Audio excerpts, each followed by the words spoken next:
Minum ni, Mak. Bagi aku 2,000. Mak nak buat apa dengan duit banyak tu?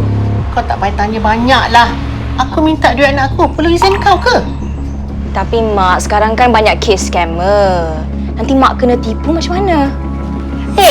Kau ingat aku ni bodoh sangat ke? Nak bagi ke tak nak? Mak, Rina tak masukkan tu. Tapi duit yang Haris bagi tiap bulan tu tak cukup. Oh, aku tahu dah. Kau takut aku ambil duit anak aku, duit bulan-bulan kau berkurangan. Aku dah agak dah. Kau memang ada niat tak baik dari dulu lagi.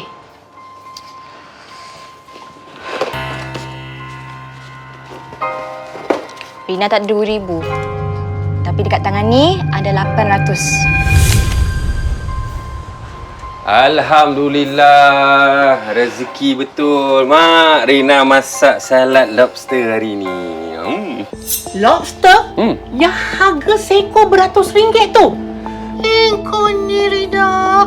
Baju nak mahal, makan nak mahal. Kenapalah kau dapat isteri boros macam ni, Haris? Mak, baju dengan makanan ni Haris yang beli. Rina tak paksa pun. Lagipun sekali-sekala je. Dulu Mak uruskan duit, siang malam berjimat, pagi petang bersusah payah.